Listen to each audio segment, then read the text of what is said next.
শুভেন্দু মুখ্যমন্ত্রী হওয়ার পরে বাংলাদেশের জামাতিদের চিড়বিড়ানি অনেক বেশি হয়ে যাচ্ছে। শুভেন্দু অধিকারীর মুখ্যমন্ত্রীর মসনদে বসার পর থেকেই একের পর এক বিস্ফোরক বার্তা দিয়ে যাচ্ছেন। অনুপ্রবেশ, আইন শৃঙ্খলা, দুর্নীতি, কোনো ইস্যুতেই ছাড় নেই। কিন্তু সবচেয়ে বড় চমক এসেছে অন্য জায়গা থেকে। সোমবার সন্ধ্যায় কলকাতার ভবানীপুরে ধন্যবাদ অনুষ্ঠানে শুভেন্দু সরাসরি বলেন, আমি মুখ্যমন্ত্রী হবার পর তৃণমূল বা সিপিএম এর চেয়ে বাংলাদেশের জামাতিদের চিড়বিড়ানি বেশি বেড়ে গেছে। তিনি বলেন, আমি ভয় পাওয়ার লোক নই, মাথা নোয়ানোর লোকও নই। সীমান্ত সিল করো, অনুপ্রবেশকারীদের ফেরত পাঠাও, এটাই এখন পশ্চিমবঙ্গ সরকারের প্রথম এজেন্ডা। ভোটার তালিকা থেকে ইতোমধ্যে নাম বাতিল শুরু, এবার শুরু হবে প্রত্যার্পণ। वोटर लिस्ट में डिटेक्ट हो गया, उसका बाद वोटर लिस्ट में डिलीट हो गया। अभी तो टाइम आ गया है बंधु डिपोर्ट करने का।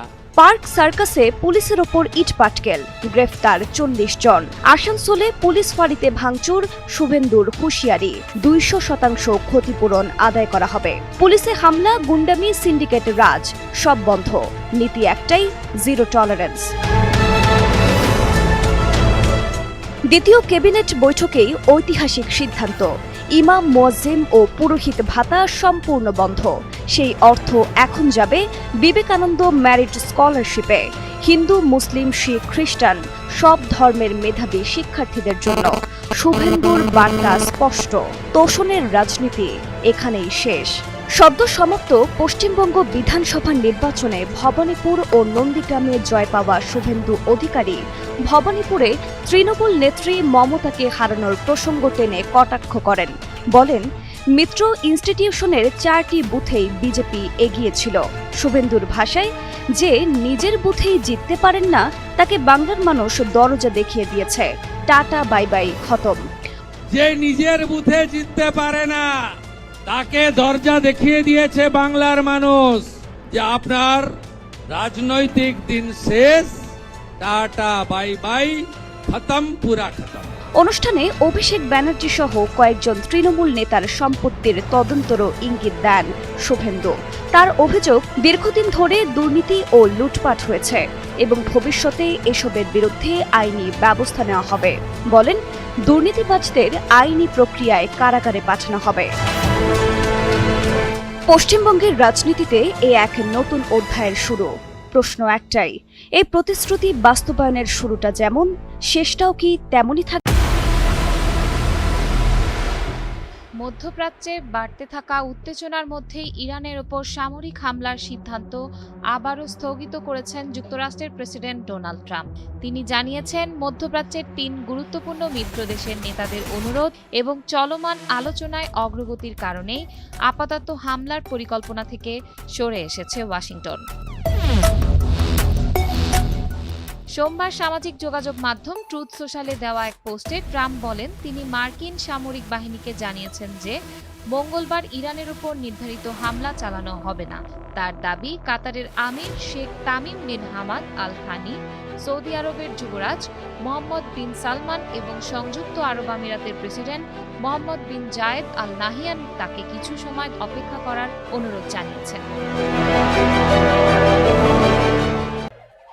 আগের মতোই clean. Berger easy clean fresh, দেয়ালে দাগ থাকবে না, রাখবে সুরভিত। ট্রাম্প জানান, আঞ্চলিক নেতাদের মতে বর্তমানে ইরানকে ঘিরে গুরুত্বপূর্ণ আলোচনা চলছে এবং একটি গ্রহণযোগ্য সমঝোতায় তিনি বলেন, যদি এমন কোনো চুক্তি হয় যেখানে ইরান পারমাণবিক অস্ত্র তৈরি করবে না, তাহলে যুক্তরাষ্ট্র সেই সমঝোতায় সন্তুষ্ট থাকবে। এর আগে সোমবার হোয়াইট হাউসের এক অনুষ্ঠানে ট্রাম্প বলেন, যুক্তরাষ্ট্র খুব বড় ধরনের একটি হামলার প্রস্তুতি নিচ্ছিল, তবে ইরানের সঙ্গে চলমান আলোচনার কারণে সেটি আপাতত স্থগিত করা হয়েছে। তার ভাষায়, আমরা ইরানের সঙ্গে বড় ধরনের আলোচনা করেছি, এখন দেখা যাক সেগুলোর ফল কি হয়। একই সঙ্গে ট্রাম্প সতর্ক করে দেন, আলোচনায় গ্রহণযোগ্য সমাধান না এলেই খুব অল্প সময়ের নোটিশেই ইরানের বিরুদ্ধে পূর্ণমাত্রার সামরিক অভিযান শুরু করা হতে পারে। এদিকে যুক্তরাষ্ট্র ও ইরানের চলমান উত্তেজনার কেন্দ্রবিন্দু হয়ে উঠেছে বিশ্বের অন্যতম গুরুত্বপূর্ণ তেল পরিবহন পথ হরমুজ প্রণালী। আগের মতোই clean. Berger easy clean fresh, দেয়ালে দাগ থাকবে না, রাখবে সুরভিত। যুদ্ধ পরিস্থিতির কারণে সেখানে পাল্টাপাল্টি অবরোধ সৃষ্টি হওয়ায় আন্তর্জাতিক জাহাজ চলাচল পথ ব্যাহত হচ্ছে। এতে বিশ্ব জ্বালানি বাজারেও অনিশ্চয়তা বাড়ছে। প্রায় 6 সপ্তাহ আগে কার্যকর হওয়া যুদ্ধবিরতি এখনও আনুষ্ঠানিকভাবে বহাল থাকলেও মাঝে মধ্যে সংঘর্ষের ঘটনা ঘটছে। গত সপ্তাহে ট্রাম্প নিজেই বলেছিলেন এই যুদ্ধবিরতি এখন লাইফ সাপোর্টে রয়েছে। আমার 5 লাখ টাকা লোন নেওয়া, সব মহিলারা এসছে আমার বাড়িতে, এসে বলছে লোন শোধ করো। আমি কি করে করবো? গরু মদিকে কিনতে হবে। এবার কোরবানি শুভেন্দু অধিকারীকে দিয়েই শুরু করো। পশ্চিমবঙ্গের রাজনীতিতে সরকার পরিবর্তনের পর শুরু হয়েছে নতুন এক বাস্তবতা। গরু জবাই ও পরিবহন নিয়ে নতুন আইন পাশ করার পর এবার পবিত্র ঈদুল আজহার ঠিক আগ মুহূর্তে পশ্চিমবঙ্গের কোরবানির পশুর বাজারে দেখা দিয়েছে অস্বাভাবিক স্থবিরতা। গরু কেনা বন্ধ করে দিয়েছেন মুসলমানরা, আর তাতেই বিপাকে পড়েছে হিন্দু গরু পালনকারী ও ব্যবসায়ীরা। শুভেন্দু সরকারের নতুন আইনের জেরে এক প্রকার হাহাকার শুরু হয়েছে পশ্চিমবঙ্গ জুড়ে। ফোটানোর ঝামেলা ছাড়াই নিরাপদ পানির জন্য ঘরে আনুন পিওরিট। কল করুন 16627। দীর্ঘদিনের রাজনৈতিক সমীকরণ বদলে পশ্চিমবঙ্গ রাজ্যে এবার ক্ষমতায় এসেছে বিজেপি নেতৃত্বাধীন সরকার। নতুন মুখ্যমন্ত্রী হিসেবে দায়িত্ব নেওয়ার পর থেকেই একের পর এক নীতিগত সিদ্ধান্ত ও প্রশাসনিক পদক্ষেপে আলোচনার কেন্দ্রে রয়েছেন শুভেন্দু অধিকারী। আর এবার সেই নতুন সরকারের একটি প্রশাসনিক নির্দেশনাকে ঘিরে তৈরি হয়েছে নতুন বিতর্ক ও উদ্বেগ। পবিত্র ঈদুল আজহার ঠিক আগ মুহূর্তে পশ্চিমবঙ্গের কোরবানির পশুর বাজারে দেখা দিয়েছে অস্বাভাবিক স্থবিরতা। বিভিন্ন সংবাদ মাধ্যমের প্রতিবেদনে বলা হয়েছে, নতুন নির্দেশনা অনুযায়ী রাজ্য সরকারের পূর্বানুমতি ছাড়া গরু বা মহিষ জবাই করা যাবে না। এছাড়া জবাইয়ের জন্য পশুর বয়স কমপক্ষে 14 বছর হতে হবে বলেও উল্লেখ করা হয়েছে। এই কড়াকড়ির জেরে কোরবানির জন্য গরু কেনায় অনীহা দেখাচ্ছেন অনেক মুসলিম ক্রেতা, এমন দাবি উঠেছে স্থানীয় বাজার ও ব্যবসায়ীদের পক্ষ থেকে। ফলে সবচেয়ে বেশি চাপের মুখে পড়েছেন গরু ব্যবসায়ী ও খামারিরা। প্রতি বছর ঈদুল আজহাকে সামনে রেখে পশ্চিমবঙ্গের বিভিন্ন এলাকায় বহু খামারি ও ব্যবসায়ী বিপুল অর্থ বিনিয়োগ করে গরু মোটা তাজা করেন। অনেকের জন্য এই মৌসুমই বছরের সবচেয়ে বড় আয়ের সুযোগ। কিন্তু এবার বাজারে ক্রেতা কমে যাওয়ায় তৈরি হয়েছে হতাশা, উদ্বেগ এবং বড় ধরনের আর্থিক ক্ষতির আশঙ্কা। ফোটানোর ঝামেলা ছাড়াই নিরাপদ পানির জন্য ঘরে আনুন পিওরিট। কল করুন 16627। ব্যবসায়ীদের অভিযোগ, 14 বছর বয়সী গরু বাজারে পাওয়া যেমন কঠিন, তেমনি প্রশাসনিক অনুমতির প্রক্রিয়াও অনেকের কাছে জটিল মনে হচ্ছে। ফলে পশুর হাটে আগের মতো ভিড় নেই, কমেছে বিক্রিও। এই পরিস্থিতির মধ্যেই গত সোমবার অনুষ্ঠিত হয় পশ্চিমবঙ্গ সরকারের গুরুত্বপূর্ণ মন্ত্রিসভার বৈঠক শেষে সাংবাদিকদের মুখোমুখি হয়ে পরিস্থিতির বিষয়টি নিয়ে কথা বলেন নারী ও শিশু কল্যাণ মন্ত্রী অগ্নিমিত্র পাল। তিনি জানান, মুখ্যমন্ত্রী শুভেন্দু অধিকারী পুরো বিষয়টি নিজে পর্যবেক্ষণ করছেন এবং ক্ষতিগ্রস্ত খামারিদের জন্য বিকল্প পরিকল্পনা নিয়ে সরকার কাজ করছে। খুব দ্রুত এ বিষয়ে বিস্তারিত জানানো হবে বলেও ইঙ্গিত দেন তিনি। এদিকে রাজনৈতিক বিশ্লেষকদের মতে, ধর্মীয় বিধি, প্রশাসনিক নিয়ন্ত্রণ এবং অর্থনৈতিক বাস্তবতার মধ্যে ভারসাম্য তৈরি করাই এখন শুভেন্দু সরকারের জন্য বড় চ্যালেঞ্জ হয়ে দাঁড়িয়েছে। আর তাই তো মুসলমান তো বটেই, হিন্দু গরু খামারি ও ব্যবসায়ীরাও এখন পড়েছে বড় বিপাকে। এখন প্রশ্ন, আসন্ন ঈদের আগে কোরবানির পশুর বাজার কি আবার স্বাভাবিক হবে? আর ক্ষতির মুখে থাকা ব্যবসায়ী ও খামারিদের জন্য কি পদক্ষেপ নেয় পশ্চিমবঙ্গের শুভেন্দু সরকার, সেটি দেখার বিষয়।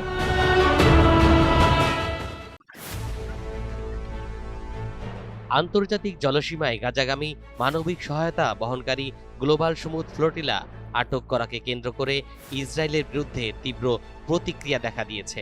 জর্ডানের উদ্যোগে এক যৌথ বিবৃতিতে একাধিক দেশ এই ঘটনাকে আন্তর্জাতিক আইন ও মানবাধিকার লঙ্ঘন হিসেবে উল্লেখ করেছেন। জর্ডানের পররাষ্ট্র মন্ত্রণালয় জানায়, Jordan, Indonesia, Spain, Pakistan, Brazil, Bangladesh, তুরস্ক, কলম্বিয়া, লিবিয়া ও মালদ্বীপ একত্রে ইসরায়েলের পদক্ষেপের নিন্দা জানিয়েছে। যৌথ বিবৃতিতে বলা হয়, গাজাগামী ফ্লোটিলার উপর ইসরায়েলি হামলা এবং কর্মীদের আটক গভীর উদ্বেগের বিষয়। বিবৃতিতে বিশ্ব নেতারা ফ্লোটিলায় থাকা বেসামরিক অংশগ্রহণকারীদের নিরাপত্তা ও সুরক্ষা নিয়ে উদ্বেগ প্রকাশ করেন। একই সঙ্গে আটক হওয়া সকল কর্মীর অবিলম্বে মুক্তি এবং তাদের অধিকার ও মর্যাদার প্রতি পূর্ণ সম্মান প্রদর্শনের আহ্বান জানানো হয়। জর্ডানের পররাষ্ট্র মন্ত্রণালয় আরও উল্লেখ করেন, শান্তিপূর্ণ মানবিক উদ্যোগের বিরুদ্ধে বারবার হামলা আন্তর্জাতিক আইন ও নৌ চলাচলের স্বাধীনতার প্রতি ইসরায়েলের অব্যাহত অবজ্ঞার প্রতিফলন। নেতারা আন্তর্জাতিক সম্প্রদায়কে এ বিষয়ে কার্যকর পদক্ষেপ নেয়ার আহ্বান জানান।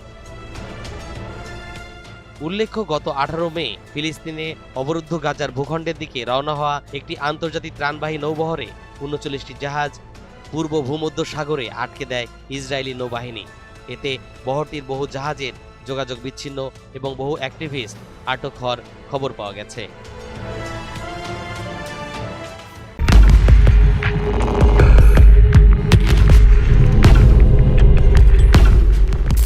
নয়াদিল্লির প্রধানমন্ত্রীর বাসভবনের কাচের জানালায় মে মাসের রোদ এসে পড়ে আছে। বাইরে গরম, ভেতরে ঠান্ডা। এসির মৃদু শব্দে ঘরটা যেন খুব শান্ত। টেবিলে লাঞ্চের গন্ধ এখনো ভাসছে।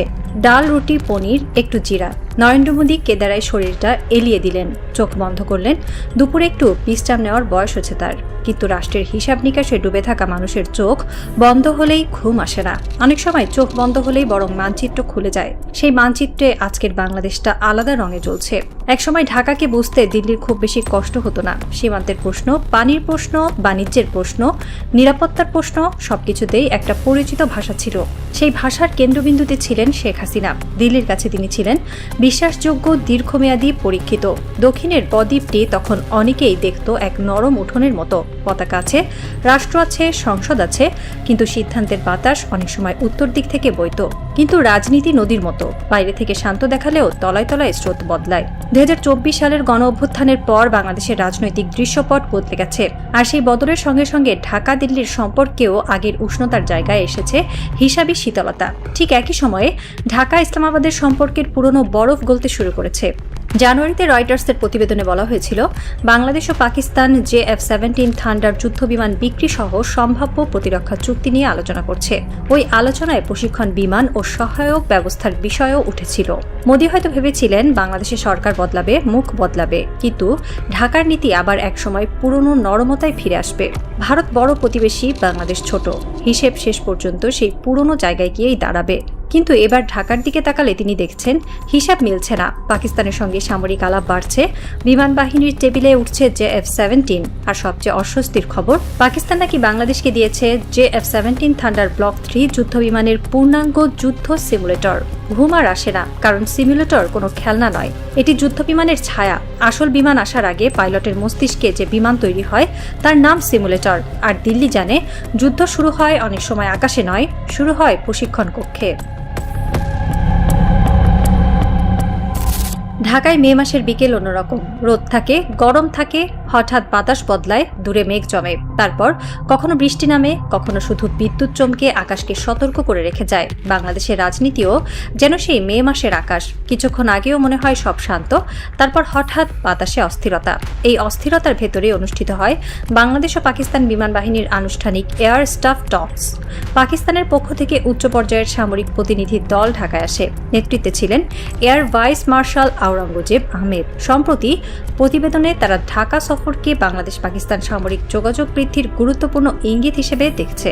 বৈঠকের টেবিলে সামরিক কর্মকর্তারা সাধারণত কম কথা বলেন, তারা চিৎকার করেন না, কোনো নাটকীয়তা থাকে না। ফাইল খোলে, প্রেজেন্টেশন চলে, মানচিত্র দেখা হয়, সম্ভাব্য ঝুঁকি নিয়ে কথা হয়। কিন্তু সেই নীরব টেবিলেই অনেক সময় ইতিহাসের বড় ভাগ তৈরি হয়।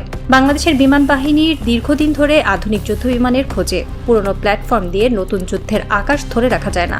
আজকের আকাশে শুধু গতি যথেষ্ট নয়, দরকার radar, data link, electronic warfare, দীর্ঘপাল্লার মিসাইল, প্রশিক্ষিত পাইলট আর দ্রুত সিদ্ধান্ত নেওয়ার ক্ষমতা। JF-17 ব্লক 3 সেই আলোচনায় এসেছে একটি বাস্তবসম্মত যুদ্ধবিমান হিসেবে। দাম তুলনামূলক কম, রক্ষণাবেক্ষণ সহজতর, পাকিস্তান নিজে ব্যবহার করে, চীনা প্রযুক্তির সঙ্গে এর গভীর সম্পর্ক আছে। বাংলাদেশের মতো দেশের জন্য এটি হয়তো পশ্চিমা উচ্চমূল্যের প্ল্যাটফর্মের বিকল্প হিসেবে দেখা হচ্ছে। কিন্তু আসল প্রশ্ন বিমান নয়, আসল প্রশ্ন হলো ঢাকা কি আকাশ প্রতিরক্ষার রাজনীতিতে নতুন পথে হাঁটছে? Pakistan JF-17 thunder block 3 simulator বাংলাদেশে পাঠিয়েছে বলে আন্তর্জাতিক প্রতিরক্ষা সংবাদ মাধ্যমগুলো দাবি করছে। সেটিকে তারা সাধারণ প্রশিক্ষণ যন্ত্র হিসেবে দেখছে না। ডিফেন্স সিকিউরিটি এশিয়া লিখেছে, পাকিস্তানের এই কমব্যাট ক্যাপেবল সিমুলেটর হস্তান্তর ভবিষ্যৎ ফাইটার জেট ক্রয় চুক্তির আগে বাহিনীকে প্রস্তুত করার সংকেত হিসেবে ব্যাখ্যা করা হচ্ছে। একটি সিমুলেটরের ভেতরে থাকে যুদ্ধের অনুশীলন। পাইলট সেখানে বাস্তব আকাশে ওঠেন না, কিন্তু বাস্তব যুদ্ধের মতো সিদ্ধান্ত নিতে শেখেন। শত্রু বিমান সামনে এলে কি করবেন, রাডার লক হলে কি করবেন, মিসাইল সতর্কতা এলে কিভাবে প্রতিক্রিয়া দেবেন, রাতের মিশনে কিভাবে লক্ষ্য শনাক্ত করবেন, এসব শেখার জায়গা হলো সিমুলেটর। একজন তরুণ পাইলট হয়তো প্রথম দিন সেই ককপিটে বসে বুঝবেন যুদ্ধবিমান শুধু ধাতু আর ইঞ্জিন নয়, এটি মানুষের স্নায়ু, মস্তিষ্ক, ভয় আর সাহসের সম্মিলিত যন্ত্র। যুদ্ধের সময় ভুল করার সুযোগ নেই। ভুল মানে শুধু মিশন ব্যর্থ না, কখনো কখনো মৃত্যু। তাই আসল বিমানে ওঠার আগেই পাইলটকে শতবার মরতে হয়, শতবার বাঁচতে হয় সিমুলেটরের ভেতরে। পাকিস্তান যদি সত্যি এই সিমুলেটর ঢাকাকে দিয়ে থাকে তবে সেটি কূটনৈতিক সৌজন্য নয়, এটি ভবিষ্যতের বিনিয়োগ। ইসলামাবাদ জানে বাংলাদেশ যদি একদিন JF-17 নেয় তাহলে পাইলটরা প্রস্তুত থাকবে, ইঞ্জিনিয়াররা প্রযুক্তির ভাষা বুঝবে, বাহিনী মানসিকভাবে প্ল্যাটফর্মটির সঙ্গে পরিচিত হবে। এই জায়গায় উপহার আর বিক্রির সীমা অস্পষ্ট হয়ে যায়। বাজারে কেউ কোটি ডলারের দরজা খোলে না শুধু সৌজন্যে, এর পেছনে থাকে হিসাব। পাকিস্তানের হিসাব বাংলাদেশকে JF-17 ইকোসিস্টেমে আনা, বাংলাদেশের হিসাব কম খরচে আধুনিক আকাশ সক্ষমতার দরজা খুলে রাখা, আর ভারতের হিসাব ঢাকা কি ধীরে ধীরে তার পুরনো কৌশলগত বৃত্তের বাইরে বেরিয়ে যাচ্ছে? JF-17 থান্ডার নিয়ে পাকিস্তানের আত্মবিশ্বাস নতুন নয়। দেশটি বহু বছর ধরে এই যুদ্ধবিমানকে নিজের প্রতিরক্ষা শিল্পের অন্যতম সাফল্য হিসেবে তুলে ধরে। ব্লক 3 সংস্করণে উন্নত রাডার, আধুনিক এভিয়েনিক্স, ইলেকট্রনিক ওয়ারফেয়ার সক্ষমতা এবং বিভিন্ন ধরনের আকাশ থেকে আকাশ ও আকাশ থেকে ভূমি অস্ত্র বহনের সম্ভাবনার কথা পাকিস্তানি ও আঞ্চলিক প্রতিরক্ষা প্রতিবেদনে বারবার এসেছে। ঢাকার বৈঠকে যদি পাকিস্তানি কর্মকর্তারা JF-17 এর সক্ষমতা তুলে ধরেন সেটি অস্বাভাবিক নয়। প্রতিটি অস্ত্র বিক্রেতা নিজের প্ল্যাটফর্মকে যুদ্ধক্ষেত্রের বিজয় হিসেবে দেখতে চায়। সামরিক বাজারে প্রযুক্তি যেমন গুরুত্বপূর্ণ, তেমনি গুরুত্বপূর্ণ গল্প। যুদ্ধবিমানের গল্প যদি পাইলট, নীতি নির্ধারক ও জনমতের মনে জায়গা করে নেয় তাহলে চুক্তির পথ সহজ হয়। এখানে রাফালের প্রসঙ্গও আসে। দক্ষিণ এশিয়ায় ফরাসি রাফাল একটি শক্তিশালী প্রতীক। ভারত যখন রাফাল হাতে নেয় তখন সেটি শুধু যুদ্ধবিমান কেনা ছিল না, সেটি ছিল আকাশে মর্যাদার ঘোষণা। পাকিস্তান এখন JF-17 ব্লক 3 কে সেই মনস্তাত্ত্বিক লড়াইয়ে দাঁড় করাতে চাইছে। বাংলাদেশ এই দুই শক্তির মাঝখানে দাঁড়িয়ে। ঢাকার জন্য প্রশ্ন হলো কোন বিমান সবচেয়ে দামি, সেটি নয় কোন বিমান বাস্তবসম্মত, রক্ষণাবেক্ষণযোগ্য, দ্রুত অপারেশনাল এবং ভবিষ্যৎ কৌশলের সঙ্গে মানানসই। কারণ বাংলাদেশ কোনো প্রদর্শনী বাহিনী গড়তে পারে না, তাকে গড়তে হবে কার্যকর বাহিনী, যেখানে প্রতিটি টাকা, প্রতিটি প্রশিক্ষণ ঘণ্টা, প্রতিটি মিসাইলের হিসাব আছে। যুদ্ধবিমান কেবল আকাশের কবিতা নয়, যুদ্ধবিমান বাজেটের গদ্য। ভারতের অস্বস্তির জায়গা শুধু JF-17 নয়, অস্বস্তি আসলে বাংলাদেশের কৌশলগত স্বাধীনতায়। দীর্ঘ সময় ধরে দিল্লি অভ্যস্ত ছিল এমন এক বাংলাদেশে যেখানে নিরাপত্তা, বাণিজ্য, নদী, সীমান্ত সব বড় প্রশ্নে ভারতের প্রভাব স্পষ্ট। কিন্তু গণ-অভ্যুত্থানের পর বাংলাদেশের রাজনৈতিক পরিবর্তন, পাকিস্তানের সঙ্গে যোগাযোগ বৃদ্ধি এবং সম্ভাব্য প্রতিরক্ষা আলোচনা দিল্লির কাছে নতুন বাস্তবতা। রয়টার্স জানুয়ারির প্রতিবেদনে লিখেছিল, শেখ হাসিনার পতনের পর বাংলাদেশ ও পাকিস্তানের সম্পর্ক উষ্ণ হচ্ছে এবং সরাসরি বাণিজ্য নতুন করে শুরু হয়েছে। ভারত জানে বাংলাদেশ তার ভৌগোলিক অবস্থানের কারণে সাধারণ প্রতিবেশী নয়। বাংলাদেশের ভেতর দিয়ে উত্তর পূর্ব ভারতের নিরাপত্তা সংযোগ, বাণিজ্য ও কৌশলগত স্থিতি গভীরভাবে জড়িয়ে আছে। বঙ্গোপসাগরের দিকে তাকালে বাংলাদেশ আরও গুরুত্বপূর্ণ। ভারত মহাসাগর, ইন্দো প্যাসিফিক, চীনের প্রভাব, মিয়ানমারের অস্থিরতা সব মিলিয়ে ঢাকার সিদ্ধান্ত এখন আঞ্চলিক দাবার বোর্ডে ভারী হয়ে উঠছে। তাই পাকিস্তানের সঙ্গে বাংলাদেশের সামরিক যোগাযোগ দিল্লির কাছে শুধু প্রতিরক্ষা খবর নয়, এটি রাজনৈতিক সংকেত। সেই সংকেত বলছে ঢাকা হয়তো আর এক দরজার ঘর নয়, এখন সে বহু দরজা খুলতে চাইছে। পাকিস্তানের সঙ্গে কথা বলছে, চীনের সঙ্গে ভারসাম্য রাখছে, পশ্চিমের সঙ্গে যোগাযোগ রাখছে, আবার নিজের স্বার্থের জায়গাও খুঁজছে। এই বহুমুখী কূটনীতি ভারতের জন্য অস্বস্তিকর হতে পারে, কারণ যে প্রতিবেশী একাধিক বিকল্প তৈরি করে তাকে চাপ দেওয়া কঠিন। বাংলাদেশের জন্য পাকিস্তানের সঙ্গে প্রতিরক্ষা আলোচনা আবেগের বিষয়ও বটে। ইতিহাস সেখানে সহজ নয়। 1971-এর ক্ষত এখনও জাতির স্মৃতিতে। পাকিস্তানের সঙ্গে সম্পর্ক স্বাভাবিক করার প্রশ্ন তাই সবসময় সংবেদনশীল। কিন্তু রাষ্ট্রনীতি শুধু স্মৃতির ওপর দাঁড়ায় না, দাঁড়ায় স্বার্থ, নিরাপত্তা ও ভবিষ্যৎ হিসাবের ওপরও। বাংলাদেশ যদি JF-17 বা এই ধরনের প্ল্যাটফর্ম বিবেচনা করে তা কোনো আবেগী পাকিস্তানমুখিতা নয়, বরং সামরিক সক্ষমতা, বাজেট, প্রশিক্ষণ, রক্ষণাবেক্ষণ এবং ভূরাজনৈতিক ভারসাম্যের হিসাব। ঢাকার নতুন নেতৃত্ব বুঝতে পারছে প্রতিবেশী বদলানো যায় না, কিন্তু নির্ভরতার ধরন বদলানো যায়। ভারত থাকবে, পাকিস্তান থাকবে, চীন থাকবে, যুক্তরাষ্ট্র থাকবে, কিন্তু বাংলাদেশকে থাকতে হবে নিজের জায়গায়। কোনো দেশের অঙ্গরাজ্য হয়ে নয়, কোনো শিবিরের চাকর হয়ে নয়, বরং নিজস্ব স্বার্থ নিয়ে। এই জায়গায় বিমান বাহিনীর আধুনিকায়ন হয়ে ওঠে শুধু সামরিক প্রকল্প নয়, রাষ্ট্রের মনস্তত্ত্বের পরিবর্তন। আকাশে নতুন সক্ষমতা মানে কেবল যুদ্ধের প্রস্তুতি নয়, এর অর্থ কেউ যেন বাংলাদেশকে সহজ লক্ষ্য না ভাবে, কেউ যেন মনে না করে ঢাকার আকাশ শুধু কাগজের প্রতিবাদে রক্ষা পাবে। দেশপ্রেম কখনো কখনো খুব নীরব। এটি পতাকা হাতে মিছিল নয়, বরং রাত জেগে সিমুলেটরে প্রশিক্ষণ নেওয়া এক পাইলটের চোখ। এটি মঞ্চের স্লোগান নয়, বরং হ্যাঙ্গারে দাঁড়িয়ে থাকা বিমানের সিস্টেম বুঝতে থাকা এক ইঞ্জিনিয়ারের ঘাম। এটি বড় ভাষণ নয়, বরং একটি রাষ্ট্রের সিদ্ধান্ত, আমরা শান্তি চাই কিন্তু দুর্বল থাকতে চাই না। একটি পূর্ণাঙ্গ যুদ্ধ সিমুলেটর হস্তান্তর সাধারণ বিচ্ছিন্ন ঘটনা নয়। দ্য উইক তাদের প্রতিবেদনে লিখেছে, পাকিস্তানের JF-17 থান্ডার ব্লক 3 সিমুলেটর বাংলাদেশে পৌঁছানোর সম্ভাব্য যুদ্ধবিমান চুক্তির সম্ভাবনাকে আরও শক্তিশালী করছে বলে দেখা হচ্ছে। প্রশ্ন হলো, চুক্তি কি ইতিমধ্যেই নীরবে এগোচ্ছে? এই প্রশ্নের উত্তর এখনও প্রকাশ্যে স্পষ্ট নয়। রাষ্ট্রগুলো অনেক সময় প্রতিরক্ষা চুক্তি নিয়ে দীর্ঘদিন নীরব থাকে, কারণ অস্ত্র কেনা শুধু অর্থের বিষয় নয়, এর সঙ্গে জড়িত কূটনীতি, প্রতিবেশীর প্রতিক্রিয়া, বাহিনীর অভ্যন্তরীণ মূল্যায়ন, অর্থনৈতিক সামর্থ্য, রাজনৈতিক বার্তা। তবে একটি বিষয় পরিষ্কার, সিমুলেটর এলে প্রস্তুতি শুরু হয়। প্রস্তুতি শুরু হলে সম্ভাবনা বাড়ে, আর সম্ভাবনা বাড়লে আঞ্চলিক শক্তিগুলো হিসাব বদলায়। পাকিস্তানেরও হিসাব আছে। ইসলামাবাদ এখন তার প্রতিরক্ষা শিল্পকে রপ্তানিমুখী করতে চাইছে। JF-17 বিক্রি শুধু অর্থনীতির প্রশ্ন নয়, সামরিক প্রভাব বিস্তারেরও প্রশ্ন। পাকিস্তান ইতিমধ্যে বিভিন্ন দেশে JF-17 রপ্তানি বা সম্ভাব্য বিক্রির চেষ্টা করছে। রয়টার্স পাকিস্তানের প্রতিরক্ষা রপ্তানি উচ্চাকাঙ্ক্ষা নিয়ে একাধিক প্রতিবেদন লিখেছে। বাংলাদেশ যদি এই বাজারে প্রবেশ করে তবে সেটি পাকিস্তানের জন্য বড় প্রতীকী সাফল্য হবে, আর বাংলাদেশের জন্য হবে আকাশ প্রতিরক্ষায় নতুন বিকল্পের দরজা। ঢাকার কোনো এক সামরিক প্রশিক্ষণ স্থাপনায় আলো কমিয়ে রাখা হয়েছে। বাইরে মে মাসের গরম, দূরে কালো মেঘ জমেছে, মাঝে মাঝে বিদ্যুৎ চমকালে জানালার কাছে অদ্ভুত আলো পড়ে। ভেতরে একটি কক্ষে নীল স্ক্রিন জ্বলছে, সেখানে ককপিটের মতো সাজানো একটি যন্ত্র, বোতাম, ডিসপ্লে, রাডারের ছায়া, ভার্চুয়াল আকাশ। একজন তরুণ পাইলট নিঃশব্দে সিটে বসে। তার সামনে কোনো বাস্তব যুদ্ধ নেই, কোনো সত্যিকারের শত্রু বিমান নেই, কিন্তু স্ক্রিনে দেখা যাচ্ছে এক অনুশীলিত বিপদ। দূরে একটি লক্ষ্যবস্তু, রাডারে একটি বিন্দু, হেডসেটে শোনা যাচ্ছে নির্দেশ।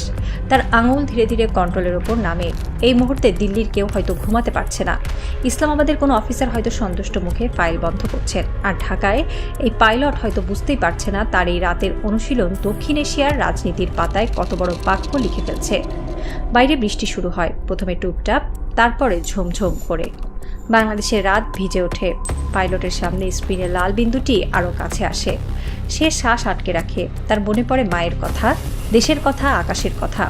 সেই আকাশ যেটা শুধু মেঘের নয়, শুধু বৃষ্টির নয়, শুধু কবিতার নয়। এই আকাশ সার্বভৌমত্বের, এই আকাশ রক্তে কেনা। কন্ট্রোল রুমে এক কর্মকর্তা নীরবে ঘড়ির দিকে তাকান। বাইরে বজ্রপাত হয়, ভেতরে স্ক্রিনের আলো আরও নীল হয়ে ওঠে। কেউ জানে না এই সিমুলেটর শেষ পর্যন্ত একটি বড় চুক্তির দরজা খুলবে কিনা। কেউ জানে না JF-17 সত্যি বাংলাদেশের আকাশে উঠবে কিনা। কিন্তু একটি বিষয় বদলে গেছে, বাংলাদেশ এখন আর শুধু অপেক্ষা করছে না, বাংলাদেশ প্রস্তুতি নিচ্ছে।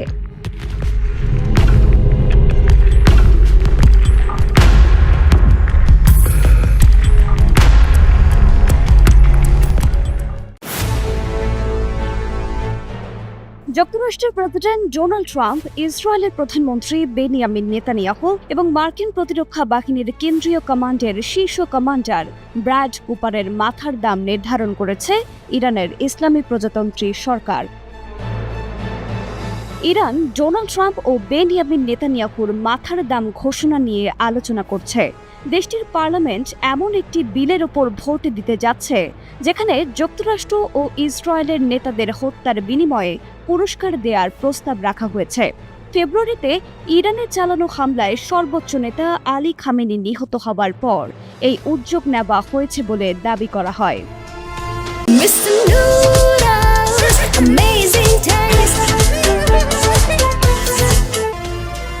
ইরানের জাতীয় নিরাপত্তা এবং পররাষ্ট্র নীতি বিষয়ক পার্লামেন্টারি কমিটির চেয়ারম্যান এব্রাহিম আজিজির বরাত দিয়ে এক প্রতিবেদনে এই তথ্য জানিয়েছে ব্রিটিশ সংবাদ মাধ্যম টেলিগ্রাফ ইউকে।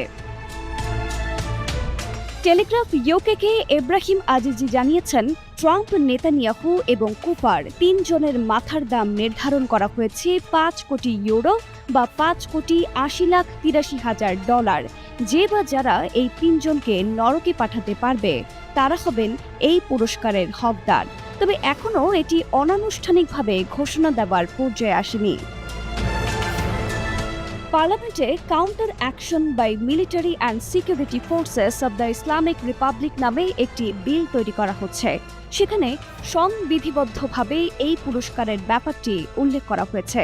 বিলটি আইনে পরিণত হলেই এই ব্যাপারে আনুষ্ঠানিকভাবে ঘোষণা দেওয়া হবে।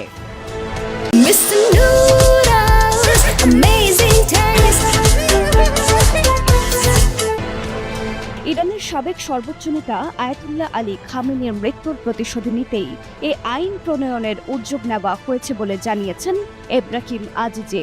ইরানের জাতীয় নিরাপত্তা কমিশনের সদস্য মাহমুদ নাভাভিয়ান এই বিষয়ে টেলিগ্রাফ ইউকেকে জানিয়েছেন, ট্রাম্প এবং নেতানিয়াহুকে নরকে পাঠানো বিষয়ক বিলটির ওপর শিগগিরই পার্লামেন্টে ভোট হবে। ইরানের সরকারপন্থী সংবাদ মাধ্যম মাসাফ এক প্রতিবেদনে জানিয়েছে, মাথার দাম ঘোষণার ব্যাপারটি ব্যাপকভাবে প্রচারের জন্য আলাদাভাবে $5 কোটি বরাদ্দ করা হয়েছে। প্রেসিডেন্ট ট্রাম্প এবং নেতানিয়াহুকে গুপ্ত হত্যাকারীদের শিকার বানাতে এর আগেও প্রচারণা চালিয়েছে। গেল বছর প্রেসিডেন্ট ট্রাম্প বলেছিলেন, তারা যদি আমাকে হত্যার চেষ্টা করে তাহলে যুক্তরাষ্ট্র অত্যন্ত কঠোর ভূমিকায় আসবে এবং তাদেরকে পৃথিবী থেকে মুছে ফেলবে। এদিকে নেতানিয়াহুকে নিরাপত্তা বৈঠকে অংশ নেওয়ার কারণ দেখিয়ে তার দুর্নীতি মামলার শুনানিতে অনুপস্থিত থাকার অনুমতি দেওয়া হয়েছে। এতে ধারণা করা হচ্ছে ইসরায়েল আবারও সংঘাতে জড়াতে প্রস্তুতি নিচ্ছে। সরকারি সূত্রগুলো বলছে, যুক্তরাষ্ট্র ও ইসরায়েল উভয়ই মনে করছে ইরান আগাম হামলা চালাতে পারে, ফলে তারা উচ্চ সতর্ক অবস্থানে রয়েছে। বিশ্লেষকদের মতে যুদ্ধ পুনরায় শুরু হবে কিনা সেই চূড়ান্ত সিদ্ধান্ত মূলত ট্রাম্পের হাতেই রয়েছে।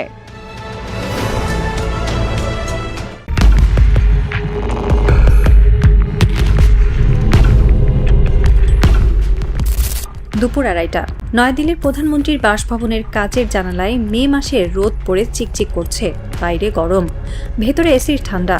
টেবিলে লাঞ্চের গন্ধ এখনও হালকা লেগে আছে, রুটি, ডাল, পনির, একটু জিরার গন্ধ। নরেন্দ্র মোদী কেদারায় হেলান দিয়ে চোখ বন্ধ করলেন। শরীর বিশ্রাম চাইছে, কিন্তু রাষ্ট্রের হিসাব নিকাশে ডুবে থাকা মানুষের ঘুম কি এত সহজে আসে? চোখ বন্ধ করলে একটা মুখ ভেসে ওঠে, শেখ হাসিনা। দীর্ঘ সময় ধরে বাংলাদেশকে যে সমীকরণে রাখা হয়েছিল সেই সমীকরণের সবচেয়ে নির্ভরযোগ্য মুখ। দিল্লির কূটনৈতিক ঘরে অনেকে বিশ্বাস করত ঢাকার দরজা খুলতে খুব বেশি চাবি লাগে না।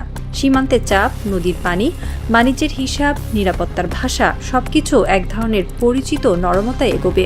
বাংলাদেশ থাকবে বন্ধু, কিন্তু এমন বন্ধু যার কণ্ঠস্বর খুব বেশি উঁচু হবে না। মোদি জানতেন শেখ হাসিনা থাকলে এই নীরব আরামটা টিকে থাকত। দক্ষিণের বদ্বীপটা ঠিকই স্বাধীন রাষ্ট্র, কিন্তু দিল্লির চোখে সেটি ছিল অনেকটা পেছনের উঠোনের মতো, যেখানে দরজা আছে, পতাকা আছে, জাতীয় সঙ্গীত আছে, কিন্তু সিদ্ধান্তের বাতাস অনেক সময় উত্তর দিক থেকেই বইত। কিন্তু ইতিহাস মাঝে মাঝে কাচের জানালা ভেঙে ঘরে ঢুকে পড়ে। শেখ হাসিনা নেই। এই একটি বাক্যই দিল্লির দুপুরকে অস্থির করে তুলেছে। মোদি কাঁধ বদলাচ্ছেন, চোখ বন্ধ রাখলেন, কিন্তু শান্তি এলো না। এবার আরেকটি মুখ ভেসে উঠল, তারেক রহমান। তারেক রহমান বুঝেছেন জনগণের বুকের ভেতর এখন অন্য শব্দ বাজে। মানুষ আর শুধু উন্নয়নের গল্প শুনে চুপ থাকতে চায় না, মানুষ জানতে চায় দেশের মেরুদণ্ড কোথায়, আকাশের পাহারা কার হাতে, সীমান্তে রক্ত ঝরলে রাষ্ট্রের কণ্ঠস্বর কেন কাঁপে, আর কেন বাংলাদেশ বারবার শুধু কিনবে কিন্তু বানাতে শিখবে না। এই প্রশ্নগুলোই দিল্লিকে অস্বস্তিতে ফেলে, কারণ যে বাংলাদেশ শুধু অস্ত্র কিনে তাকে চাপ দেওয়া সহজ, কিন্তু যে বাংলাদেশ নিজের প্রতিরক্ষা শিল্প গড়তে শুরু করে তাকে হিসাবের খাতায় নতুন করে লিখতে হয়। ঢাকার বাইরে কোনো এক শিল্পাঞ্চলে তখনও আলো জ্বলছে, বড় ফটক বন্ধ, টিনের চালে গরম জমে আছে, ভেতরে ফ্যান ঘুরছে, তবু ঘাম থামছে না। কয়েকজন তরুণ প্রকৌশলী নীরবে কাজ করছে। তাদের সামনে ধাতুর নমুনা, নকশা, মাপজোকের খাতা, কম্পিউটারের নীল আলো। বাইরে হঠাৎ বাতাস উঠলে টিনের চাল কেঁপে ওঠে। একজন মাথা তুলে তাকায়, দূরে বিদ্যুৎ চমকায়, তারপর সে আবার কাজে ঝুঁকে পড়ে। এই ছেলেদের কেউ চেনে না, এদের পোস্টার নেই, মিছিল নেই, টকশো নেই, অথচ হয়তো এই নীরব হাতগুলোই একদিন বাংলাদেশের প্রতিরক্ষা শিল্পের প্রথম সত্যিকারের বাক্য লিখবে। মিসাইল বানানো মানে শুধু আগুন ছোড়া নয়, রাডার বসানো মানে শুধু ঘুরতে থাকা যন্ত্র নয়। Guidance system, propulsion, material science, এসব কঠিন শব্দের ভেতর লুকিয়ে আছে খুব সাধারণ এক স্বপ্ন, নিজের ঘর নিজের হাতে পাহারা দেওয়ার স্বপ্ন। তারেক রহমানের রাজনীতির ভেতরে এই স্বপ্নটি এখন ধীরে ধীরে জায়গা নিচ্ছে। তিনি জানেন ভারতকে অস্বীকার করে বাংলাদেশ চলবে না, প্রতিবেশী বদলানো যায় না, নদী বদলানো যায় না, সীমান্ত সরানো যায় না, কিন্তু মাথা নত করে সম্পর্ক রাখাও কোনো স্বাধীন রাষ্ট্রের নিয়ম হতে পারে না। বন্ধুত্ব থাকবে কিন্তু ভয়ের ওপর নয়, সহযোগিতা থাকবে কিন্তু হুকুমের ওপর নয়, কূটনীতি থাকবে কিন্তু আত্মসম্মান বোধ বন্ধক রেখে নয়। আর ঠিক এই জায়গাতেই প্রতিরক্ষা শিল্প গড়ে ওঠে রাজনীতির গভীর ভাষা। একটি দেশ যখন শুধু বাজার থেকে অস্ত্র কেনে তখন তার হাতে শক্তি আসে, কিন্তু একটি দেশ যখন অস্ত্রের ভেতরের বিদ্যা শিখতে শুরু করে তখন তার মেরুদণ্ডে শক্তি আসে। বাংলাদেশের প্রতিরক্ষা আলোচনায় অনেক সময় একটি সহজ প্রশ্ন বড় হয়ে ওঠে, কোন অস্ত্র কিনবো, কোন যুদ্ধ বিমান আনবো, কোন মিসাইল আনবো, কোন রাডার বসাবো। প্রশ্নগুলো দরকার কিন্তু অসম্পূর্ণ, কারণ একটি অস্ত্র ব্যবস্থা তখনই শক্তি হয়ে ওঠে যখন রাষ্ট্র তার পেছনের জ্ঞান, রক্ষণাবেক্ষণ, আপগ্রেড, মেরামত, প্রশিক্ষণ এবং প্রযুক্তিগত নিয়ন্ত্রণ নিজের হাতে নিতে পারে। অন্যথায় অস্ত্র থাকে কিন্তু তার আত্মা থাকে অন্যের কাছে, যন্ত্র থাকে কিন্তু তার ভবিষ্যৎ থাকে বিদেশি সরবরাহকারীর ফাইলে। ধরা যাক একটি আধুনিক মিসাইল সিস্টেম কেনা হলো, বাহিনী সেটি ব্যবহার করতে শিখলো, কিন্তু কয়েক বছর পর সফটওয়্যার আপগ্রেডস লাগলো, গাইডেন্স সিস্টেমে পরিবর্তন দরকার হলো, কোনো গুরুত্বপূর্ণ অংশ নষ্ট হলো, যুদ্ধ পরিস্থিতিতে দ্রুত পুনরায় সরবরাহ দরকার হলো। তখন যদি সবকিছুই বাইরে থেকে আনতে হয় তবে সেই সক্ষমতা পুরোপুরি নিজের নয়। এখানেই প্রতিরক্ষা শিল্পের আসল গুরুত্ব। নিজেদের তৈরি করতে পারা মানে শুধু যুদ্ধের প্রস্তুতি নয়, এটি রাষ্ট্রের স্বাধীনতার গভীর স্তর। এই স্বাধীনতা কাগজে লেখা থাকে না, এটি থাকে কারখানার মেশিনে, গবেষণাগারের পরীক্ষায়, প্রকৌশলীর মাথায়, টেকনিশিয়ানের হাতে। বাংলাদেশের এখন দরকার সেই পথে হাঁটা, তাড়াহুড়ো করে নয়, চোখ বন্ধ করে নয়, আবেগ দিয়ে নয়, বরং বাস্তবতা বুঝে। কারণ আমরা এখনো সেই পর্যায়ে নেই যেখানে একেবারে শূন্য থেকে জটিল মিসাইল সিস্টেম ডিজাইন করে উৎপাদনে নিয়ে যেতে পারবো। আমাদের বড় প্রতিরক্ষা গবেষণা অবকাঠামো সীমিত। উচ্চমানের প্রোপালশন প্রযুক্তি, গাইডেন্স সিস্টেম, ম্যাটেরিয়াল সায়েন্স, পরীক্ষামূলক রেঞ্জ, এসব ক্ষেত্রে দীর্ঘ বিনিয়োগ দরকার। কিন্তু এই সীমাবদ্ধতা হতাশার কারণ নয়, বরং এখান থেকেই শুরু করার জায়গা খুঁজতে হয়। যে জাতি নদী ভেঙে আবার ঘর তোলে সেই জাতি প্রযুক্তিও শিখতে পারে, শুধু দরকার সঠিক শুরু। তুরস্কের বোরার মতো একটি ট্যাকটিক্যাল ব্যালিস্টিক মিসাইল সিস্টেমকে অনেকেই মাঝারি পর্যায়ের বাস্তবসম্মত অপশন হিসেবে দেখেন। এটি কোনো আন্তঃমহাদেশীয় অস্ত্র নয়, কোনো কল্পবিজ্ঞানের সামরিক প্ল্যাটফর্মও নয়। এটি এমন এক ধরনের অস্ত্র যা আঞ্চলিক পর্যায়ে প্রতিরোধ ক্ষমতা তৈরি করতে পারে। বোরার মতো সিস্টেমের পাল্লা সাধারণত 280 থেকে 300 কিলোমিটার পর্যায়ের। এটি সলিড ফুয়েল ভিত্তিক, মোবাইল লঞ্চ সিস্টেমে ব্যবহার করা যায়। গাইডেন্সে থাকে জিপিএস ও ইনার্শিয়াল নেভিগেশন ভিত্তিক প্রযুক্তির সমন্বয়। এর কাজ হলো যুদ্ধক্ষেত্রে গুরুত্বপূর্ণ সামরিক অবকাঠামো, কমান্ড সেন্টার, লজিস্টিক পয়েন্ট বা অপারেশনাল লক্ষ্যে চাপ সৃষ্টি করা। বাংলাদেশের জন্য এই ধরনের সিস্টেমের সবচেয়ে বড় গুরুত্ব হলো এর শেখার মান। এটি এত বড় নয় যে প্রথম ধাপেই পুরো রাষ্ট্রীয় সক্ষমতার বাইরে চলে যাবে, আবার এত ছোটও নয় যে এতে শিল্পগত শিক্ষা তৈরি হবে না। একে বলা যায় মাঝারি সিঁড়ির প্রথম শক্ত ধাপ। একটি শিশু প্রথম দিনে এই নদীর সাঁতরে পার হয় না, প্রথমে পুকুরে নামে, তারপর শেখে শরীর ভাসাতে, তারপর শেখে স্রোত চিনতে, তারপর একদিন নদীও পার হয়। প্রতিরক্ষা শিল্পের ক্ষেত্রেও একই কথা। প্রথম দিনেই স্বাধীন ডিজাইন সম্ভব নয়। প্রথমে অ্যাসেম্বলি, তারপর রক্ষণাবেক্ষণ, তারপর অংশবিশেষ স্থানীয় উৎপাদন, তারপর নিজস্ব আপগ্রেড, এরপর ধীরে ধীরে নিজেদের নকশা। বোরার মতো একটি সিস্টেম যদি কখনো প্রযুক্তি স্থানান্তর বা যৌথ উৎপাদনের কাঠামোয় আসে তবে সেটিকে শুধু অস্ত্র হিসেবে দেখলে ভুল হবে। এটিকে দেখতে হবে বিদ্যালয় হিসেবে, একটি কঠিন, ব্যয়বহুল সামরিক বিদ্যালয় যেখানে বাংলাদেশের প্রকৌশলী, টেকনিশিয়ান, সামরিক পরিকল্পনাবিদ এবং শিল্প খাত একসঙ্গে শেখার সুযোগ পাবে। প্রতিরক্ষা শিল্পের শুরুতে সবচেয়ে বড় গুণ দরকার বিনয়। আমরা পারি এই আত্মবিশ্বাস দরকার, কিন্তু আমরা সব জানি এই অহংকার বিপজ্জনক। মিসাইল প্রযুক্তির ক্ষেত্রে এই কথাটি আরো সত্য, কারণ এখানে সামান্য ভুলেও বড় বিপর্যয় ডেকে আনতে পারে। প্রথম 2 থেকে 3 বছর তাই হবে শেখার সময়। এই সময়ে যদি কোনো বিদেশি অংশীদারের সঙ্গে প্রযুক্তিগত সহযোগিতা হয়, তবে বাংলাদেশের কাজ হবে চোখ কান খোলা রাখা। শুধু যন্ত্র আসবে না, মানুষও শিখবে। শুধু অপারেটর প্রশিক্ষণ নয়, রক্ষণাবেক্ষণ, নিরাপত্তা, protocol, logistic chain, command integration সবকিছুই বুঝতে হবে। এই ধাপে হয়তো বাংলাদেশ শুধু অ্যাসেম্বলি পর্যায়ে থাকবে, বিদেশি প্রকৌশলীদের পাশে দাঁড়িয়ে কাজ করবে। কিভাবে একটি মোবাইল লঞ্চ প্ল্যাটফর্ম প্রস্তুত হয়, কিভাবে সংরক্ষণ করা হয়, কিভাবে নিরাপত্তা পরীক্ষা করা হয়, কিভাবে অপারেশনাল প্রস্তুতি বজায় থাকে, এসব শিখবে। এটি শুনতে ছোট কাজ মনে হতে পারে, কিন্তু আসলে এই ধাপটাই সবচেয়ে গুরুত্বপূর্ণ, কারণ ভিত্তি দুর্বল হলে ভবিষ্যতের টাওয়ার দাঁড়ায় না। আমরা অনেক সময় কথা বলতে ভালোবাসি, বলি একদিন আমরা নিজেরাই বানাবো, কিন্তু নিজেরা বানানোর আগে জানতে হয় একটি নাট বল্টুর দায়ও কত বড়। প্রতিরক্ষা প্রযুক্তিতে ছোট জিনিস বলে কিছু নেই, ছোট ভুল মানেই বড় ব্যর্থতা। এই সময় বাংলাদেশের তরুণ প্রকৌশলীদের জন্য হবে কঠিন পরীক্ষা। তারা হয়তো রাত জেগে কাজ করবে, বিদেশি ম্যানুয়াল পড়বে, প্রযুক্তিগত ভাষার ভেতর দিয়ে হেঁটে যাবে, ব্যর্থ হবে, আবার শিখবে। রাষ্ট্রের বড় শক্তি জন্ম নেয় এভাবেই, টেলিভিশনের ক্যামেরার সামনে নয়, নির্জন ল্যাবের আলোয়। প্রথম ধাপ পেরিয়ে যখন দক্ষতা একটু জমাট বাঁধবে, তখন শুরু হবে আরো কঠিন অধ্যায়, স্থানীয় শিল্পকে যুক্ত করা। এখানে একটি দেশের প্রতিরক্ষা স্বপ্ন বাস্তবের মাটিতে নামতে শুরু করে। এই পর্যায়ে কিছু অংশ স্থানীয়ভাবে তৈরি করার চেষ্টা করা যেতে পারে। লঞ্চ প্ল্যাটফর্মের ভেহিকেল ইন্টিগ্রেশন, নির্দিষ্ট যান্ত্রিক অংশ, সহায়ক সরঞ্জাম, গ্রাউন্ড সাপোর্ট সিস্টেম, রক্ষণাবেক্ষণ উপকরণ, এসব দিয়ে শুরু হতে পারে পথ চলা। এতে শুধু সামরিক বাহিনী শেখে না, দেশের শিল্প খাতও শেখে। কারখানার শ্রমিক তখন শুধু সাধারণ যন্ত্রাংশ তৈরি করেন না, তিনি বুঝতে শুরু করেন তার হাতে বানানো একটি অংশ জাতীয় নিরাপত্তার সঙ্গে যুক্ত। প্রকৌশলী বুঝতে শুরু করেন তার নকশার ভুল শুধু পরীক্ষার নম্বর কমাবে না, বাহিনীর সক্ষমতাও প্রভাবিত করবে। বিশ্ববিদ্যালয়ের গবেষক বুঝতে শুরু করেন বইয়ের তত্ত্বের সঙ্গে কারখানার বাস্তবতার দূরত্ব কতটুকু। এই সময়টাতেই দরকার রাষ্ট্রীয় সমন্বয়। প্রতিরক্ষা মন্ত্রণালয়, সশস্ত্র বাহিনী, শিল্প মন্ত্রণালয়, বিশ্ববিদ্যালয়, বেসরকারি প্রযুক্তি প্রতিষ্ঠান, সবাইকে একসঙ্গে ভাবতে হবে। শুধু কেনা নয় শেখা, শুধু শেখা নয় ধরে রাখা, শুধু ধরে রাখা নয় উন্নত করা। বাংলাদেশের বড় সুবিধা হলো তার মানুষ। আমাদের তরুণরা দ্রুত শেখে, তারা বিদেশে প্রযুক্তি খাতে কাজ করছে, সফটওয়্যার বানাচ্ছে, মেশিন চালাচ্ছে, গবেষণা করছে। কিন্তু এই মানব সম্পদকে প্রতিরক্ষা শিল্পের সঙ্গে পদ্ধতিগতভাবে যুক্ত করতে হবে। দেশপ্রেম শুধু মিছিলের স্লোগান নয়। দেশপ্রেম মানে কখনো কখনো রাত জেগে সার্কিট বোর্ড পরীক্ষা করা, কখনো একটি অ্যালগোরিদমের ভুল খুঁজে বের করা, কখনো একটি ধাতব অংশের সহনশীলতা মাপা, কখনো 10 বার ব্যর্থ হয়ে 11 বার চেষ্টা করা। এই ধরনের দেশপ্রেমের ছবি সংবাদপত্রে কম আসে, কিন্তু রাষ্ট্রের শক্তি এদের হাতেই তৈরি হয়। 7 থেকে 10 বছরের মধ্যে যদি পরিকল্পনা ঠিক থাকে, বিনিয়োগ অব্যাহত থাকে, প্রযুক্তি স্থানান্তর বাস্তব হয় এবং স্থানীয় দক্ষতা তৈরি হয়, তাহলে বাংলাদেশ আংশিক উৎপাদনের দিকে যেতে পারে। এখানে একটি বিষয় স্পষ্ট করে বোঝা দরকার, আংশিক উৎপাদন মানে পুরোপুরি স্বাধীন ডিজাইন নয়। এর মানে কিছু অংশ নিজেরা তৈরি করা, কিছু সিস্টেম নিজেরা ইন্টিগ্রেট করা, কিছু আপগ্রেড নিজেরা করা, রক্ষণাবেক্ষণের নির্ভরতা কমানো, অপারেশনাল প্রস্তুতিতে স্বাধীনতা বাড়ানো। এটি বাস্তবসম্মত পথ।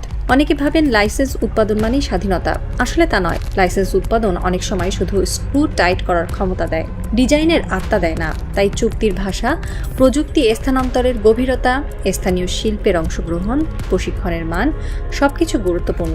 বাংলাদেশ যদি এই ধাপে পৌঁছাতে পারে, তবে সেটি হবে বড় অর্জন। কারণ তখন আমরা শুধু ক্রেতা থাকবো না, আমরা হয়ে উঠব অংশগ্রহণকারী। তখন আমাদের হাতে শুধু অস্ত্র থাকবে না, থাকবে জ্ঞান জমার শুরু। এই জ্ঞান একদিন অন্য খাতে ছড়িয়ে পড়তে পারে।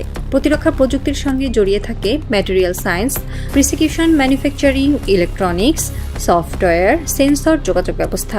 এগুলো বেসামরিক শিল্পকেও শক্তিশালী করতে পারে।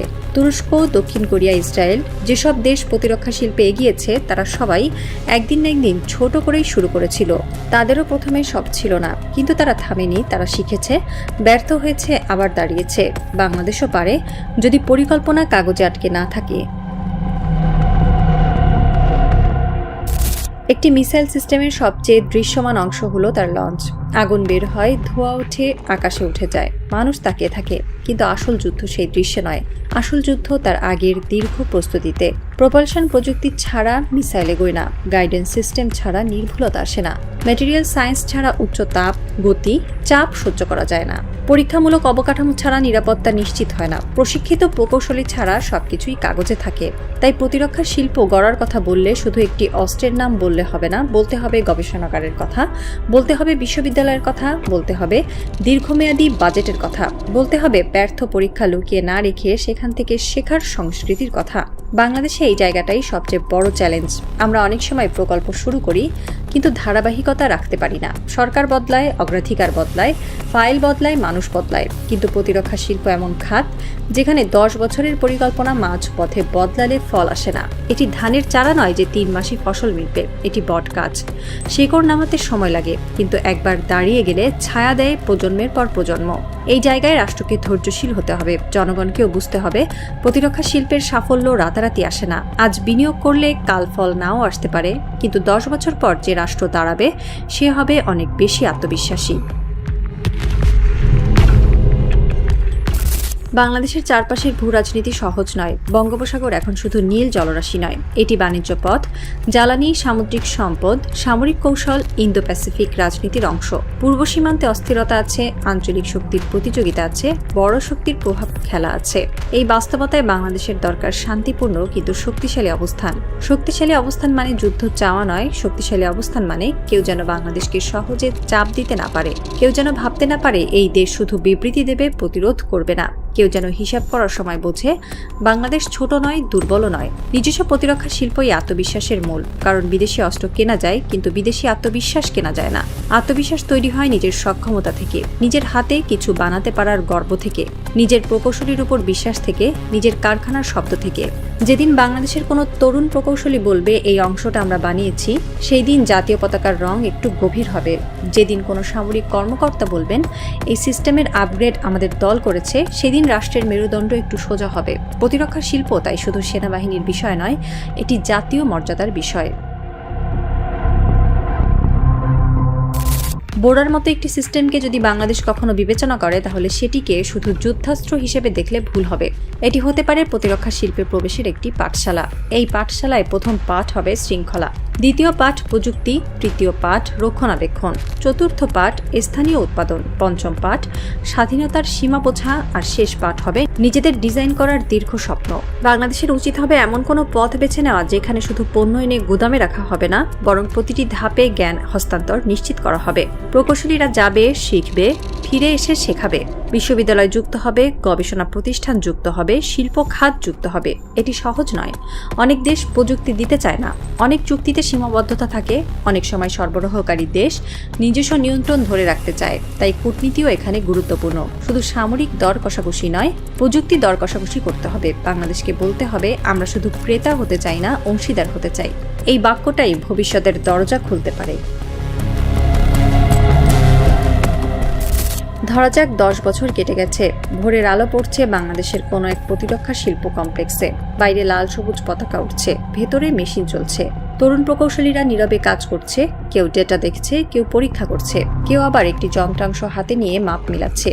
একজন বৃদ্ধ মানুষ গেটের বাইরে দাঁড়িয়ে, তিনি হয়তো মুক্তিযুদ্ধ দেখেছেন, হয়তো যুদ্ধের সময় কিশোর ছিলেন। তিনি ভেতরের কারখানার দিকে তাকিয়ে থাকেন, তার চোখে জল নেই কিন্তু চোখ ভেজা। তিনি ভাবেন এই দেশ একদিন বন্দুক কাঁধে নিয়ে স্বাধীন হয়েছিল, আজ সেই দেশ নিজের প্রযুক্তির দিকে হাঁটছে। ঠিক তখনই কন্ট্রোল রুমের ভেতরে একটি স্ক্রিনে আলো জ্বলে ওঠে, একটি সতর্ক সংকেত। কেউ চিৎকার করে না, কেউ দৌড়ায় না, সবাই নিজের জায়গায় বসে যায়। কারণ প্রস্তুত রাষ্ট্র আতঙ্কিত হয় না, প্রস্তুত রাষ্ট্র জানে কোন সংকেতে কি করতে হয়। বাইরে ভোরের আলো আরও পরিষ্কার হয়, দূরে আজানের ধ্বনি ভেসে আসে। কোনো গ্রামে শিশুরা স্কুলের পোশাক পরছে, কোনো মা ভাত বসিয়েছেন, কোনো কৃষক জমিতে যাচ্ছেন। তারা জানেন না কোথাও একটি স্ক্রিনে লাল বিন্দু জ্বলছে। তার জানার প্রয়োজনও নেই, কারণ রাষ্ট্রের কাজই হলো মানুষের শান্ত সকালকে রক্ষা করা। বাংলাদেশের সামনে এখন সেই দীর্ঘ পথ। রাতারাতি কিছু হবে না। আজ শুরু করলে কাল শিল্প দাঁড়াবে না, কিন্তু সঠিকভাবে শুরু করলে, ধারাবাহিকভাবে এগোলে 10 বছরের মধ্যে এই দেশ নিজের প্রতিরক্ষা শিল্পের ভিত্তি দাঁড় করাতে পারবে। শেষ প্রশ্নটা তাই অস্ত্রের নয়, প্রশ্নটা ইচ্ছার। বাংলাদেশ কি শুধু ক্রেতা হয়ে থাকবে, নাকি একদিন কারখানার ভেতরে দাঁড়িয়ে বলবে এই শক্তি আমাদের হাতে তৈরি?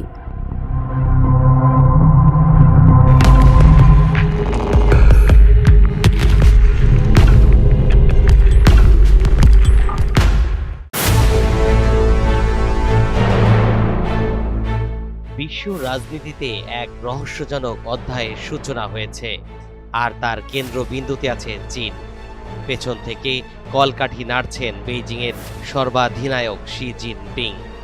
সম্প্রতি মার্কিন প্রেসিডেন্ট ডোনাল্ড ট্রাম্প বেইজিং সফর শেষ করেছেন।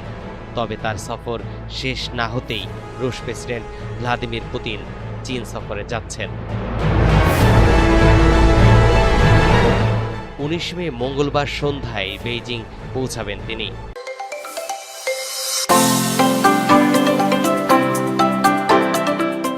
বাণিজ্যিক উত্তেজনা, যুদ্ধ এবং জ্বালানি সংকটে বিপর্যস্ত বিশ্ব, তারই মধ্যে এই দুই নেতার সামনাসামনি দেখা হতে যাচ্ছে। এদিকে মার্কিন চীন আলোচনায় বড় কোনো অগ্রগতি না হওয়ায় রাশিয়ার প্রেসিডেন্ট ভ্লাদিমির পুতিন আত্মবিশ্বাস নিয়েই বেইজিং সফরে যাচ্ছেন।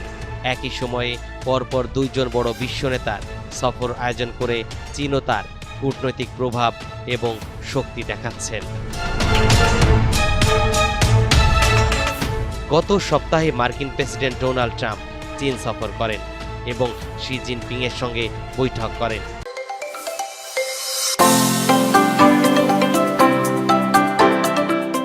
ট্রাম্প বাণিজ্য চুক্তির বিষয়ে ইতিবাচক বক্তব্য দিলেও তাইওয়ান ও ইরান যুদ্ধের মতো গুরুত্বপূর্ণ ইস্যুতে যুক্তরাষ্ট্র ও চীনের মধ্যে বড় কোনো অগ্রগতির প্রমাণ দেখাতে পারেননি।